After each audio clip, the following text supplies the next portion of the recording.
Hi mga palengga! Kamusta kayo? In this video, I will share to you naman about credit card limit at kung ano nga ba yung amount na pwede nating magamit dito sa credit card.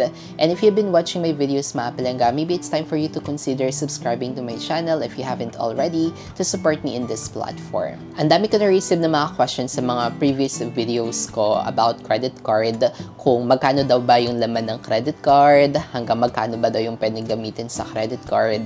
Kaya naman I decided to create this video to help those newbies and also those beginners in using credit card para magka-idea din tayo kung paano nga ba nag-work yung credit card. So basically ganito siya mga palengga. Once mag-apply tayo ng credit card sa mga bangko at kapag na-approve yung ating application, subject for evaluation pa siya, pero kapag na-approve yung ating credit card application, definitely papadalhan tayo ni bangko ng physical card. And sa credit card na na-approve sa atin ni bangko mga palengga, meron siyang amount o tinatawag na credit limit. So yung credit limit mga palengga is yung amount na pwede lang natin magamit sa ating credit card for spending or for purchases. So bawat credit card mga palengga is may mga certain limit yan at nakadepende kung ano nga ba yung result nung evaluation ni bangko sa ating application. So nakadepende siya kung mataas yung credit limit na ibibigay sa'yo o mababa yung credit limit na ibibigay sa'yo. So depende sa kanilang evaluation ng application. So hindi po pare-parehas yung limit ng bawat credit card. May ilan na na-approve lang for 15,000 pesos, may iba naman 30,000 pesos, o iba naman mas mataas pa yung credit limit na naibigay sa kanila. And it really depends dun sa evaluation ni bangko at may mga factors lang kinukonsider bago sila mag-decide ng credit limit na ibibigay sa iyong credit card.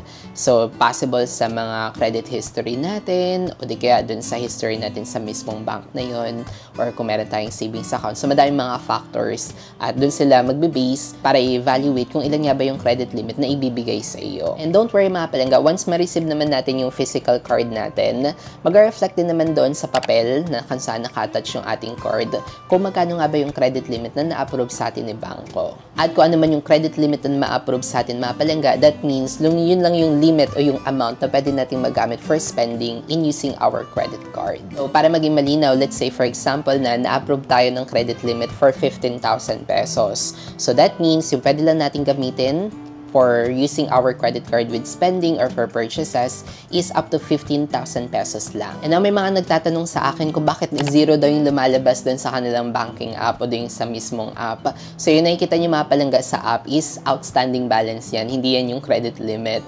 So may nakalagay naman dyan na outstanding balance. So dyan lalabas mga palengga kapag gagamitin natin yung credit card, dyan lalabas yung mga nagamit natin sa credit card at yun yung dapat nating bayaran or expected na babayaran natin. So, example nga mga palengga, ginamit ko tong credit card na to na merong 15,000 pesos credit limit. Example lang nga, ginamit ko siya for grocery for 3,000 pesos. So, it may takes days mga palengga bago mag-reflect sa app after nung day na ginamit ko yung card or yung kinaskas ko yung card. So, it takes days bago mag-reflect sa app. Pero kapag posted na yung transaction, mag-reflect na yung 3,000 pesos dun sa total outstanding balance na nag-reflect sa ating app. And since nagamit natin yung 3,000 pesos na credit limit, so that means yung remaining credit limit na lang natin is 12,000 pesos na lang kasi nagamit na natin yung 3,000 pesos. And another one mga palengga is hindi po required na kailangan mo ubusin yung credit limit mo. Gamitin mo lang kung ano yung kaya mong bayaran kapag dumating yung bill mo. Kasi on your statement date, every month po tayo makaka-receive ng statement o SOA sa ating credit card. And doon po mag-reflect lahat ng mga ginamit natin sa ating credit card. At tayo po yung magbabayad nun. Monthly po yun, especially kapag lahat is mga straight purchases, yung nagamit natin from our credit card. Kaya naman, it's really important din mga palengga na alamin natin kung ano nga ba yung maging statement date natin. Nag-reflect naman siya doon sa papel nung na-receive natin yung card natin. Nakalagay doon kung ano yung credit limit natin, ano yung ating statement date. So, always remember the statement date kasi yun yung date na expected natin ma-receive yung ating mga monthly bills. At pag na-receive na natin yung ating mga SOA or statement, mag-reflect din doon kung magkano nga ba yung mga nagamit natin, kailangan nating bayaran, and also yung specific due date na dapat nating mabayaran yung ating statement. And always remember mga palengga, to avoid any fees or any interest from our credit card, always pay our credit card statement in full, not the minimum amount due, but the total amount due na nag-reflect sa ating mga SOA on or before due date. And tuwing kailan nga ba nare-reset yung credit limit? So, nare-reset nare-reset siya mga palangga once na nabayaran natin yung nagamit natin. So let's say for example nga na meron tayong 15,000 pesos sa ating credit card. Tapos ginamit natin 3,000 pesos na grocery tayo. So natira na lang is 12,000 pesos. So hanggat hindi natin nababayaran yung 3,000 pesos na nagamit natin o kung ano man yung nagamit natin mga palangga, hindi siya magre-reset. So, magre-reflect na lang kung ano talaga yung natitira pang remaining balance. Pero kapag binayaran natin kung ano yung ginamit natin sa credit card, let's say binayaran natin yung 3,000 pesos, so saka babalik yung 3,000 pesos sa available credit limit natin. Pero kung hindi natin siya nababayaran, so yung kung magkano na lang yung natitira pang credit limit, yun na lang yung pwede pa natin gamitin sa ating credit card. And now, kung sa tingin mo naman na hindi sapat yung credit limit mo, let's say yung 15,000 pesos is hindi enough, at kailangan mo ng mas mataas na credit limit for higher spending. So, possible naman mga palangga to increase our credit limit. And basic experience ko mga palangga with other type of credit card na meron ako, nakapag-request na rin ako sa bangko to increase my credit limit. Kasi that time mga palangga, may appliance kami na gusto talaga namin bilhin. At dahil hindi sapat yung credit limit na meron ako, so nag-request ako to increase my credit limit. Yun nga lang, may mga procedure at saka may mga policy din to mga bangko. Like, they will require you for a certain period of time from the day na na-receive mo yung card. Kailangan dapat magantay ka ng mga 1 year, ganun, bago ka makapag-request to increase your credit limit. And also, they will require you as well to submit some supporting documents like income documents and also the reason for your request and also yung amount ng credit limit na hinihingi mo. And subject for evaluation pa siya mga palangga. Hindi yung basta-basta kapag nag-request ka na agad approve na siya. Hindi siya ganun. So, it may take days talaga bago nila bigyan ka ng result kung approve ba yung credit limit increase mo or hindi. At kung approve naman yung request mo mapalangga, so mananotify naman tayo na nagbago na yung ating credit limit with our credit card. So, yun yung first option, which is manual request. And yung second option naman mga palangga is mag-automatic increase din naman siya depende sa ating usages ng ating credit card.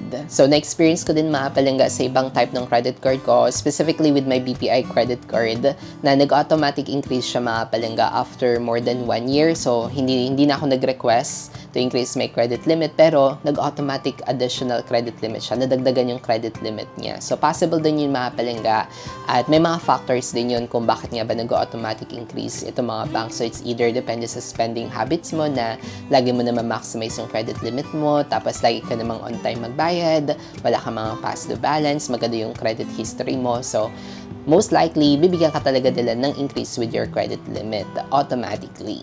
And please note din mga palangga na meron ding pros and cons ang pagkakaroon ng mataas na credit limit. Ang isa nga sa mga cons or disadvantage ng mataas na credit limit sa ating credit card is it will encourage us to spend more. So kung hindi natin makontrol yung spending natin mga palangga, tendency is ma-overwhelm tayo sa mataas na credit limit na meron tayo sa ating credit card, kaskas dito, kaskas doon. At ang tendency is it will lead to more spending above our means. At ang parati kong reminder is yung credit limit na meron tayo sa ating mga credit card is hindi natin yan pera. Pera yan ni bangko na pinapahiram sa atin or option nating hiramin.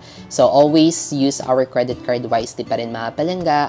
Gamitin na natin kung may pambayad ba talaga tayo or kapag kinakailangan, kasi at the end, tayo rin naman magbabayad kung ano yung nagamit natin sa ating credit card. And again, credit card is utang, so we need to be responsible and use it wisely. Kahit ano pa yung credit limit na meron ka, it doesn't really matter kung mataas man yan o hindi. So, we need to use and control it wisely. May mga advantages din naman mga palangga ang pagkakaroon ng mataas na credit limit. Isa nga sa kagandahan nun is we can request for any type of credit cards na meron tayo at pwede nating ma-take advantage yung mga tier card na ina-offer ng mga bangko na kung saan maganda yung benefits at applicable sa atin. So, example ko nga mga palangga is yung BPI credit card ko. So, gusto ko talaga yung isa pang card na ina-offer ni BPI, which is yung signature na merong kasamang free lounge kapag magta-travel, ganun. Pero dahil yung credit limit ko with my current card is not enough para maging eligible for that card. So, hindi ko siya makuha yung card na yun. Hindi ako makapag-request ng ganong card. Kasi may mga eligibility din yung bawat cards. Depende sa credit limit. So, kung mataas yung credit limit mo, so the higher the chances na pwede tayo makapag-request for any types of credit cards na gusto natin na maganda yung benefits at applicable sa atin. Again, kung hindi nyo pa alam kung magkano yung credit limit nyo or yung amount na pwede nyo magamit sa credit card nyo, balikan nyo lang yung papel na kung saan naka-attach yung card na na-receive nyo. So, doon nag-reflect kung magkano nga ba yung credit limit nyo. Or kung kakasabit nyo pala na application at hindi nyo pa na-receive yung physical card, so pwede nyo naman i-check sa customer service or mag-reach out doon sa bangko, especially kung approve na yung application nyo, kung gusto nyo malaman kung magkano yung credit limit na na-approve sa inyo. So, that's it. Very short lang itong video na ito, but I hope na naging helpful itong video na ito, especially sa mga beginners dyan and newbies of having a credit card. And if you think this is really helpful video, please give this video a thumbs up and consider subscribing na then if you haven't already for more contents like this. Again, this is John Paul, and always remember to be kind to yourself and to others. See you in our next vlog. Bye!